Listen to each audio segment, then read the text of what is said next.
bangkit daripada masa silam, bisa kongsikan cara-cara dia, kehidupan bisa berubah, diri bisa berubah, dapat kesedaran yang sebenarnya masalah ni bukan Fiza je lalui.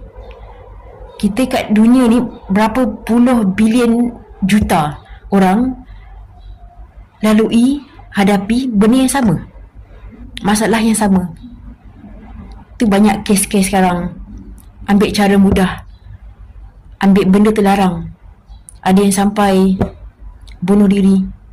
Disebabkan tu dia tak nampak kat dia punya mata tu gelap dah, dia tak tahu nak buat apa. So, bila you buat video, apa yang tolong you, macam mana you bangkit daripada masalah ni, macam mana you selesaikan masalah ni, you share dekat social media, bukan dekat YouTube je, social media. You buat macam ni, you dah bantu ramai orang sebenarnya. Ramai orang. Jangan ingat apa yang kita tengok dekat social media tu, semua orang post benda-benda happy, video, gambar yang happy-happy.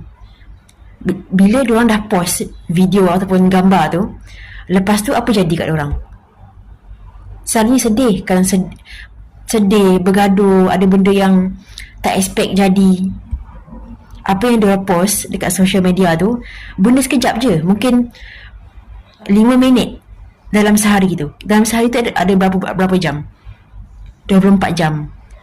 So mungkin dalam 5 minit tu diorang happy sekejap, diorang ambil gambar, ambil video, post dekat social media. So kita tengok gambar ataupun video yang 5 minit tu, terus kita ingat kehidupan dia 24 jam happy macam tu. Tak. Fiza tahulah, sebab Fiza pun sama juga. Sebab tu sekarang Fiza tak share. Fiza happy ke, sedih ke, Fiza tak share. Sebab Fiza tak macam tu.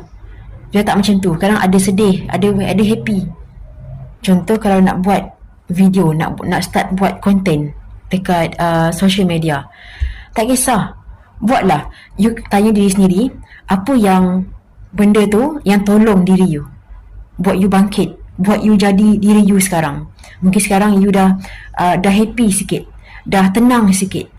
Apa benda tu, you share dekat orang dekat luar sana. Macam mana you tolong diri sendiri. So sekarang diorang boleh tolong diri diorang sendiri sebenarnya. Bila buat macam tu, dia macam bagi message tau.